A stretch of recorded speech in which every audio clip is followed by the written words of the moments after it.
அனைவருக்கும் இனிய வணக்கம். இன்னைக்கு தங்க நகைக்கடன் தள்ளுபடி குறித்த இந்த ஒரு வீடியோவில் நம்ம பார்க்கலாம். நீங்கள் நம்முடைய சேனலில் முதல் முறையாக பார்க்குறீங்க அப்படின்னா மறக்காமல் ஒரு சப்ஸ்கிரைப் அண்ட் பெல்லை கிளிக் பண்ணி வச்சுக்கோங்க. வாங்க வீடியோக்குள்ளே போகலாம்.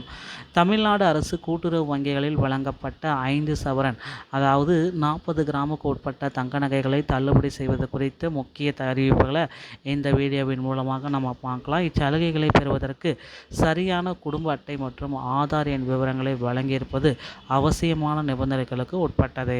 இலங்கை தமிழர், மறுவாழ்வு முகாம்களில் வசிப்பவர்கள் மற்றும் அரசு ஓய்வூதியர்கள் போன்ற குறிப்பிட்ட பிரிவினர் இந்த பயனை பெற தகுதியுடையவர்களாக கருதப்படுகிறார்கள். இருப்பினும் அரசு ஊழியர்கள், கூட்டுறவு சங்க பணியாளர்கள் மற்றும் ஏற்கனவே கடனை முழுமையாக செலுத்தியவர்களுக்கு இந்த தள்ளுபடி பொருந்தாது என தெளிவுபடுத்தப்பட்டுள்ளது. தவறான ஆவணங்களை சமர்ப்பித்தவர்கள் அல்லது நிர்ணயிக்கப்பட்ட எடைக்கு அதிகமாக நகை அடமானம் வைத்தவர்கள் திட்டத்தின் கீழ் வரமாட்டார்கள். இப்புதிய நடவடிக்கைகள் எப்பொழுது அமலுக்கு வரும், யார் யாருக்கு கடன் தள்ளுபடி செய்யப்படும், இதை பற்றி தான் இந்த ஒரு வீடியோவில் நம்ம பார்க்கலாம். ஸோ வாங்க வீடியோக்குள்ளே போகலாம். தமிழ்நாட்டில் கடந்த சில நாட்களாகவே அதிக பேர் பார்த்திங்கன்னா இந்த நகைக்கடன் தள்ளுபடி எப்போ கொண்டு வர போகிறாங்க அப்படி தாங்க பேசிகிட்ருக்காங்க. முதற்கட்டமாக நகைக்கடன் தள்ளுபடியை எந்த அளவுக்கு கொண்டு வராங்க, எவ்வளவு நகைக்கடன் தள்ளுபடி கிடைக்கும்.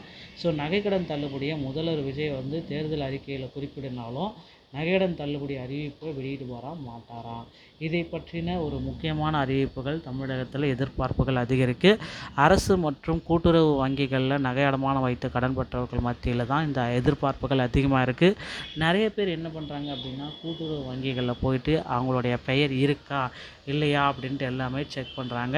ஸோ அப்படியெல்லாம் செக் பண்ணுறப்போ பார்த்திங்கன்னா கூட்டுறவு வங்கிகளில் உங்கள் பெயர் தகுதியில் இருக்கா, தமிழக அரசின் புதிய அரசாணைப்படி கூட்டுறவு மற்றும் சில அரசு உதவி பெறும் வங்கிகளில் நகைக்கடன் தள்ளுபடி பெற்றவர்களுக்கு முழுமையாக தள்ளுபடி வரும் அப்படின்ற மாதிரி எதிர்பார்ப்புகள் இருக்குது. நகைக்கடன் உள்ளவர்கள் 40 கிராமுக்குள் இருக்கணும். சரியான ஆவணங்கள் இருந்தால் மட்டும்தான் உங்களுக்கு இந்த முழு தள்ளுபடி அப்படின்றது கிடைக்கும். நகையினுடைய மொத்த எடை 40 கிராமுக்குள்ளார இருக்கணும், அதாவது 5 சவரன். உங்கள் நகையின் எடை 41 கிராம் இருந்தால் கூட உங்களுக்கு தள்ளுபடி கிடைக்காது. ஸோ தள்ளுபடியை உறுதி செய்யக்கூடிய முக்கியமான ஆவணங்கள் அப்படின்னா 40 கிராமு, குடும்ப அட்டை, ஆதார் அட்டை, இது இருந்தாவே தள்ளுபடி உறுதியாக கிடைக்கும். ஒரு குடும்பத்திற்கு ஒரு தள்ளுபடி தான். தற்பொழுது செல்லுபடியாகும் குடும்ப அட்டையை நகை அடமானம் வைத்திருக்கும் பொழுது வங்கியில் சமர்ப்பிக்க வேண்டும். பிழையில்லாத ஆதார் எண்ணை சமர்ப்பிப்பது அவசியம். ஸோ இவர்களுக்கு கன்ஃபார்மாக தள்ளுபடி உறுதி அப்படின்னா இலங்கை வாழ் தமிழர்கள், மறுவாழ்வு முகாம்களில் வசிக்கும் இலங்கை வாழ் தமிழர்களுக்கு நகைக்கடன் தள்ளுபடி உறுதியாக வழங்கப்படும். குடும்ப ஓய்வூதியர்கள், தமிழக அரசின் ஓய்வூதியம் பெறுவர்கள் இந்த தள்ளுபடியை பெற முழுமையான தகுதி உடையவர்கள். எந்தெந்த வங்கிகளில் தள்ளுபடி கிடைக்கும் அப்படின்னு பார்த்தீங்கன்னா கூட்டுறவு வங்கிகள், திட்டம் முழுமையாக செயல்படும் முதன்மை இடங்கள், குறிப்பிட்ட பொதுத்துறை வங்கிகள், இந்தியன் வங்கி, State Bank of India, SBI போன்ற வங்கிகளிலும் இது நடக்குங்க. ஸோ மோசடி தள்ளுபடி ரத்தாகிறதுக்கு பார்த்திங்கன்னா மோசடி மற்றும் காரணங்கள், ஆவண பிழைகள், பணி சார்ந்த தடைகள் 40 கிராமுக்குள் இருந்தாலும் கீழ்கண்ட காரணங்களால் உங்களுடைய தள்ளுபடி நிராகரிப்பு செய்யப்படும். நிராகரிப்புக்கான காரணம் ஆவண பிழைகள், ரேஷன் கார்டு எண், நகைக்கடன் எண் வாங்கும் பொழுது கொடுக்காமல் இருப்பது, ரேஷன் கார்டு எண்ணை தவறுதலாக வங்கியில் பதிவு செய்வது, வேறு ஒரு ரேஷன் கார்டை மாற்றி கொடுத்து கடன் பெறுவது, ஆதார் எண்ணை வழங்காதவர்கள் அல்லது தவறுதலாக வழங்கியவர்கள் நிராகரிப்பு. மேலும் பணி சார்ந்த தடைகள் பார்த்திங்கன்னா அனைத்து அரசு ஊழியர்கள், கூட்டுறவு நிர்வாக உறுப்பினர்கள், கூட்டுறவு சங்கங்களில் பணிபுரியும் ஊழியர்கள். ஸோ மேலே குறிப்பிட்ட ஊழியர்கள் மட்டுமின்றி அவர்களின் குடும்பத்தினர் யாராவது இருந்தாலும் அவங்களுக்கு தள்ளுபடி பொருந்தாது.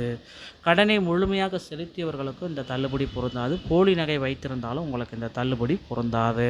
ஸோ இதெல்லாமே பேஸ் பண்ணி தாங்க நகை தள்ளுபடி கொடுக்க போகிறாங்க. அதனால் இப்போ இருந்தே தயாராகிக்கோங்க. உங்கள் அருகாமையில் இருக்கிற கூட்டுறவு வங்கிகளில் செக் பண்ணிக்கோங்க. நகைக்கடன் தள்ளுபடி விரைவில் உங்களுக்கு வழங்கப்படும். இந்த ஒரு வீடியோ பதிவு உங்களுக்கு பிடிச்சிருந்தால் நீங்கள் நம்முடைய சேனலோடு இணைந்திருங்கள். மீண்டும் ஒரு நல்ல தகவலோடு நான் உங்களை சந்திக்கிறேன். நன்றி, வணக்கம், தேங்க்யூ.